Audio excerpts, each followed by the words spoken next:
I'm joined by Rajendra Mahato, former Deputy Prime Minister of Nepal. Thank you so much, sir, for speaking to Republic TV.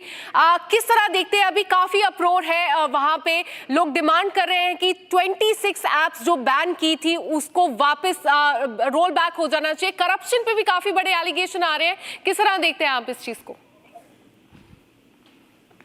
ऐसा है कि अभी नेपाल सरकार के द्वारा रेगुलेट करने के नाम पर जो भी सोशल मीडिया नेपाल में दर्ज नहीं है उस सभी के ऊपर प्रतिबंध लगा दिया है। इससे हो गया क्या कि जो पब्लिक का जो फ्रीडम था, जो स्वतंत्रता था, उस पर आँच आया है।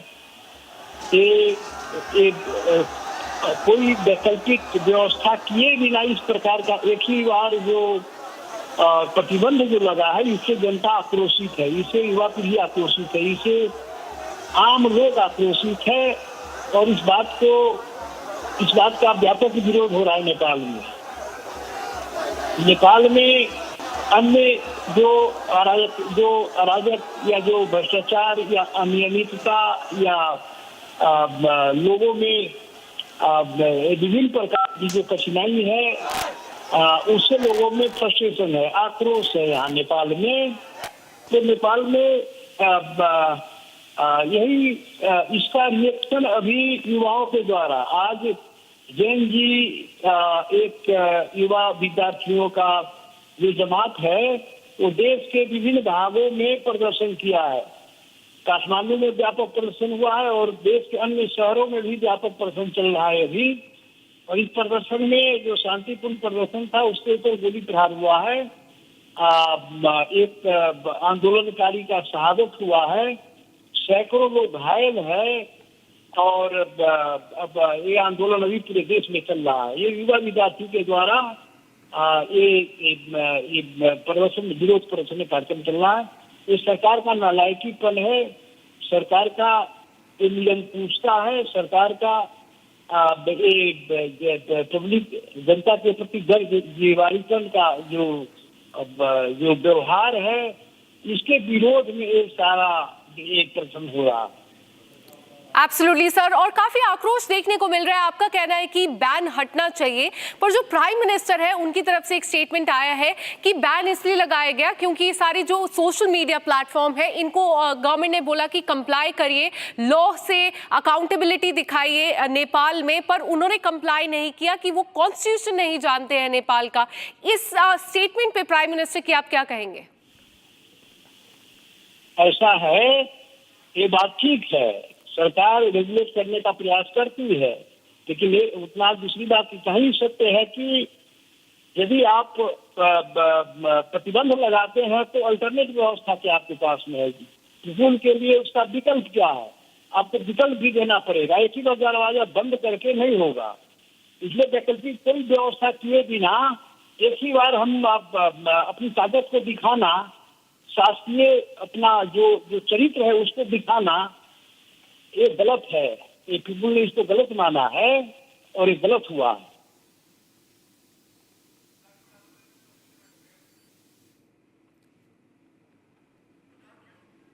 जो है राजेंद्र जी, आप कह रहे हैं कि आक्रोशित है करप्शन की वजह से, और आपने और भी बहुत सारे कारण बताए। पर राजेंद्र जी, ये जो गवर्नमेंट ने, आपकी सरकार ने ये जो डिसीजन लिया है, ये सर्वोच्च न्यायालय का एक बहुत बड़ा आदेश आया था कि देश में जितने भी सोशल मीडिया प्लेटफॉर्म हैं उन्हें मिनिस्ट्री ऑफ कम्युनिकेशन के साथ रजिस्टर करना पड़ेगा। उसके बाद ये नेपाल की सरकार ने किया था काम।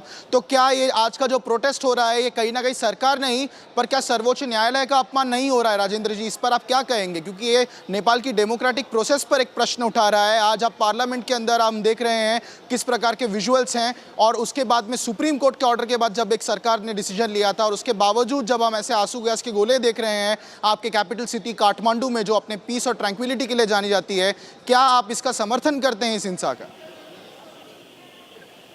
ऐसा है कि दुनिया का कोई भी शासक, निरंकुश से निरंकुश शासक, अपने को लोकतंत्रवादी दिखाता है और विभिन्न अड्डा अदालत दिखा करके, नियम कानून और संविधान दिखा करके जनता के ऊपर शोषण करता है, दमन करता है, जनता को विभिन्न प्रकार का प्रतिबंध लगाता है।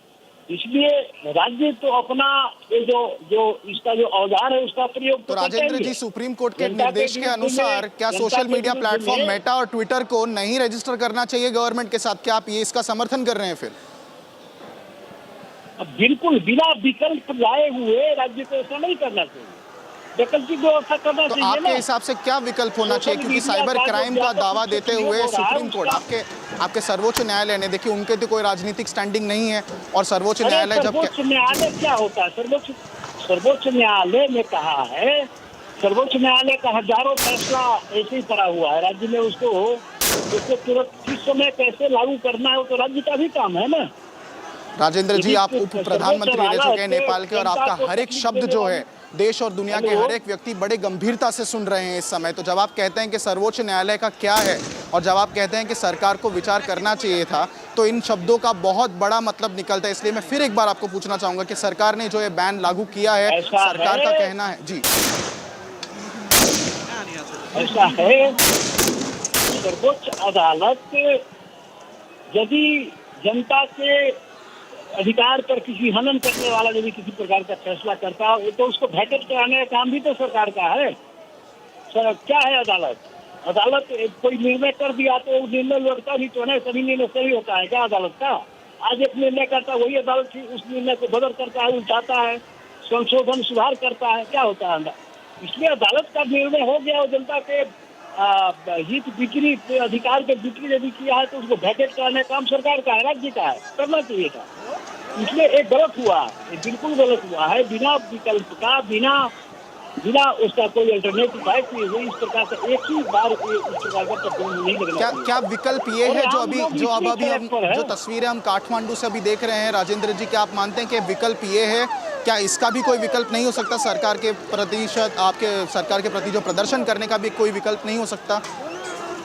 इस पार्लियामेंट में आप भी जाते हैं, आप भी वहाँ के प्रतिनिधि, जहाँ निरंकुशता हावी होता है, जहाँ के राज्य नियम कानून और संविधान दिखाकर, अदालत दिखाकर राज्य जनता के ऊपर जब शोषण, दमन और इस प्रकार का जब निर्णय वगैरह करके जब लागू करने का प्रयास करती है, उस अवस्था में पीपुल बाध्य होकर फर्क पड़ाती है और फर्क पर आकर की बात को रखता है, प्रदर्शन करता है, संघर्ष करता है, उसकी बाध्यता होती है। और इसलिए दुनिया में ये सब मूवमेंट होते रहते हैं। नेपाल में तो इतना ज्यादा फ्रस्ट्रेशन अभी शासन के प्रति है, सरकार के प्रति इतना ज्यादा फ्रस्ट्रेशन है कि वो फ्रस्ट्रेशन किसी समय इससे भी ज्यादा उभर करके आ सकता है। ऐसी अवस्था है नेपाल में।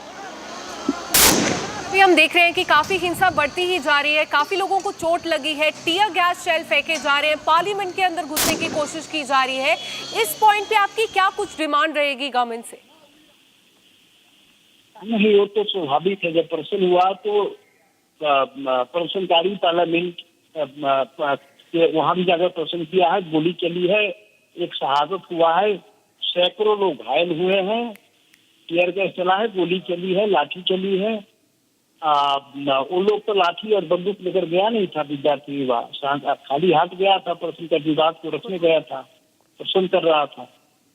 तो राज्य ने इस प्रकार से दमन किया है, वो भी दमन ठीक नहीं है। इस प्रकार से गोली नहीं चलनी चाहिए थी और पानी का फुहारा चलता, गोली चली तो कमर से नीचे गोली चलनी थी, ऊपर गोली चलती है। यहाँ मानवाधिकार का हनन किया जाता है, ऐसा नहीं होता है ना। शांतिपूर्ण मूवमेंट में राज्य इस प्रकार से दमन नहीं कर सकती। प्रश्न में ये पूछना चाहूंगा कि आपकी पार्टी का और आपका इस मुद्दे पर क्या स्टैंड है? आप विकल्प की कब से हमें बात कर रहे हैं, आप क्या विकल्प देना चाहेंगे? हमारी राष्ट्रीय मुक्ति पार्टी नेपाल ऐसी गतिविधि की घोर भर्त्सना करती है। राज्य गैर जिम्मेदार ढंग से प्रस्तुत हो रहा है। यही सवाल नहीं है, ढेर सारे सवाल है जिस पर इस देश में राष्ट्रीय मुक्ति क्रांति की बात हम लोग कर रहे हैं। राष्ट्रीय मुक्ति क्रांति की तैयारी, राष्ट्रीय आंदोलन की तैयारी चल रही है। राज्य के इस प्रकार का व्यवहार, इस प्रकार का जो अधिकार पहचान के सवाल से लेकर के यहाँ लाखों लाख लोग देश से करके युवा पीढ़ी देश से करके भाग रहे हैं। देश गरीबी की तरफ दिन पर दिन बढ़ते जा रहा है। सुशासन नहीं है, करप्शन है, लूट तंत्र चल रहा है। बड़ी बड़ी पार्टियों के नेता सारे इन्वॉल्व है इस लूट तंत्र में, देश को लूटने पर लगा है। तो ये सारी बात है जिस पर हमारा आपत्ति है, जिस पर हमारा विरोध, हमारी पार्टी की तरफ से भी विरोध है और जिस पर हम खुद भी, हमारी पार्टी खुद भी इस पर संघर्ष कर रही है। और संघर्ष के कार्यक्रम भी बना रही है। और अभी का जो घटना हुआ युवा और विद्यार्थियों के द्वारा जो शांतिपूर्ण प्रदर्शन हो रहा है, इस बात एक जायज है, उचित है। और शांतिपूर्ण प्रदर्शन की जो बात है, इस पर सरकार को सुनना चाहिए, इस बात पर अमल करना चाहिए। क्या अनर्थ हो जाता है जब तक राज्य सरकार वैकल्पिक व्यवस्था नहीं करती है सोशल मीडिया के लिए, जो भी सोशल मीडिया है उसके विकल्प में और कोई उपाय है, तब तक प्रतिबंध लगाने की जरूरत क्या थी? अरे उपाय करो, इस पर प्रतिबंध लगाओ ले। लेकिन ऐसा तो क्या है, तो मैं पूछता है, जो मन में आया कर दिया, ऐसा थोड़ा ही होता है। जी बहुत बहुत धन्यवाद राजेंद्र महतो जी, आप हमारे साथ इस ब्रॉडकास्ट पर जुड़े और भारत की सारी जनता आज सुन रही है और देख रही है काठमांडू में क्या हो रहा है। Ladies and gentleman, that was the former deputy prime minister of Nepal Rajendra Mahato live on Republic. Very sensational comments they are coming in from the deputy prime minister, the former deputy prime minister rather, even going on to question the authority Akansha there of the Supreme Court of Nepal on the directions of which these 26 social media apps were banned. It was after the Supreme Court judgment earlier this month that had provoked the government to pass a regulation of compulsory registration of social media platforms with the Ministry of Information and Communication in Nepal, following which 26 applications